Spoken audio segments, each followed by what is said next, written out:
What's going on, everybody? It's your boy Payne. Welcome back to another Final Fantasy VII Evercrisis video. Alright guys, couple topics I want to talk about here. First off, let's talk about, we'll probably put this to bed at this point, the compensation for the Aerith and Matt banner. I just want to point out here, shout out to Alec for noticing this, and other people who have contacted me. It looks like if you did in fact pull between October 9th to the 13th and you put a ticket in to say that you did pull, Aptly Bought and Square Enix is in fact refunding everybody here. You can see Alec got 237k back. That's how much he spent on this banner, so he got it all back, guys. So if you have put in a ticket and you in fact did pull on the banner, you'll be getting back all of your blue crystals that you spent. Now, I don't know, a lot of the community does feel about this.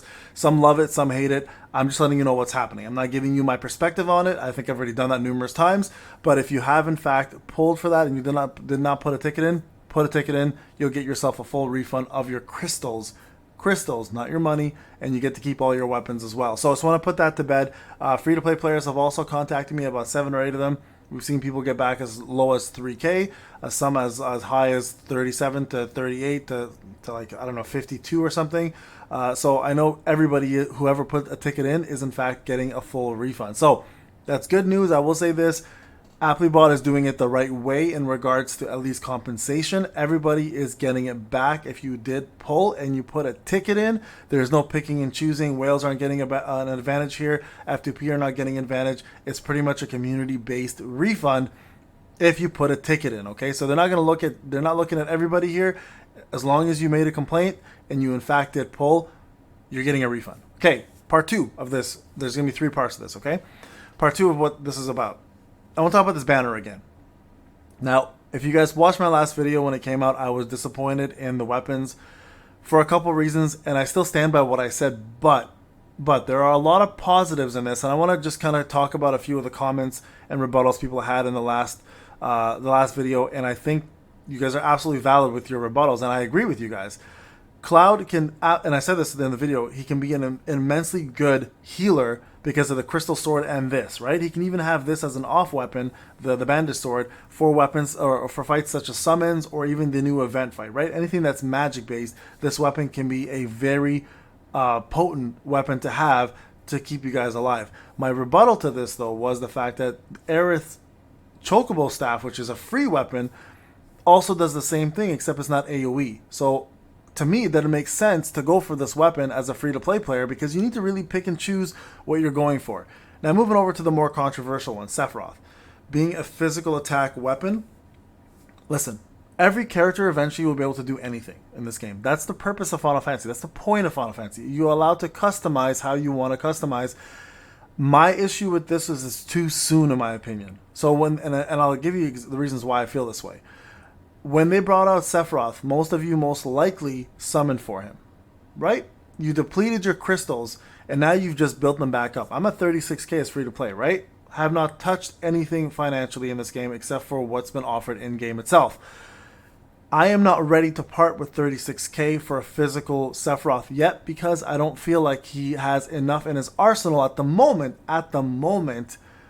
to justify it. He has Aonobi, he has Nameless, he has Shinra Blade, he has Edged Wings, he has the Ally Sword, the Crimson Sword, all magic-based weapons. He has Northern Lights, he has Glareed, and a few others that are physical. Now, I'm not saying he can't be a very good physical unit. He absolutely can. I, as free-to-play player, am not ready to part him from being a magic user. So if you're a whale or a free-to-play player and you're just starting and you want to build Sephiroth physical, you absolutely can. You just don't have as many options from an elemental standpoint. Yes, you get a wind attack. Yes, you get an AoE attack with Glareed. Yes, you get Northern Lights to physical attack down, but they're nowhere near as extensive as his magic attack weapons, and I don't think anybody can argue that. So again, I'm not saying this is a bad banner. I'm disappointed the fact that they're already switching units' abilities and roles this quickly. Now, Cloud, obviously, he's been around for much longer, but if you know anything about Cloud, obviously, they've geared him to be a physical damage dealer. Look at the weapons that have come out, right? Murasame with the Garb, Maritime Sword with the Garb. Now we have something that's completely altering his use. Now, if you went for Crystal Sword and you want to make Cloud your main healer, this is actually incredible for you. So, again, it's pick and choose, but I do want to say this, guys, and this is key. This banner goes till November 9th. my recommendation is going to be to everybody to hold off. The reason why I'm saying that is you got a second banner coming out in Zac and Glenn most likely, and they may be the prize ponies in all this. So don't just go in here because they're your favorite characters. If you're a min-max player and you care about stats and you care about progression, these two might be the weaker two of the next banner that's coming out, because they did the same thing with the holiday event, right, or the summer event, where it was Red 13 and Tifa, and then Cloud and Aerith came afterwards. So my suggestion, guys, if you're not totally sold on this, is just hold off. Just hold off for now. You may get a surprise in the next banner. All right, that's all I want to say. So there's nothing bad about this, but for me as a player with my build and my current setup, it's a disappointment. I expected more. So, but it's not to say these are bad weapons. Play how you want to play. Some people may choose Cloud to be a support unit. Some people may choose Sephiroth to be physical, and that is absolutely okay, because eventually everyone will be able to do everything, right? That's the purpose of Final Fantasy. Now, moving over to my next thing, the event itself. I want to point something out to people. There's a lot of people in the past that complained that they didn't have a fairy tale for Aerith. Real quick, if you go to, let me just get these out of the way. Whoop, there we go. If you go to the exchange section, I know everyone's going to be aiming for the Chocobo staff and the outfit.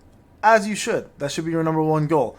But I do want to point out, there are obviously the 5-star catalysts, which we've never had before. There are a couple of gacha tickets, but more importantly for a lot of folks, it's these 100 blueprints. You guys should absolutely be going for this. This is the opportunity now to get yourself that 5-star or 6-star fairy tale that many of you have been lacking and complaining about because you can't finish content because your healer's not strong enough. That fairy tale is now available to you if you want to use the 100 blueprints toward it. Now, if you have a 4-star with like an extra couple hundred copies, or if you have extra blueprints for Aerith kicking around, you may be able to actually push it to a 5-star weapon, 5-star fairy tale. If you don't, this will at least get you halfway. Hopefully you have a 4-star kicking around somewhere. It'll get you halfway through to the 5-star you've been waiting for if you've had nothing but bad luck. So this event is absolutely critical for Aerith and her growth as a unit, not only because of her memory, but also because of the blueprints, and of course, the outfit, which I already bought, and then the Chocobo staff. Now, this is what I was talking about here with the Chocobo staff real quick, right? Once you get into the max abilities, M defense is increased to mid, and then also goes to high. Exactly like Cloud's weapon also provides you a heal, exactly like Cloud's weapon. The biggest difference, of course, is the fact that it is a single target versus an all-target move. But if you can time your cast with this, and you understand the battles you're doing, you can still probably buff 2 of the 3 characters, and you should be fine, okay?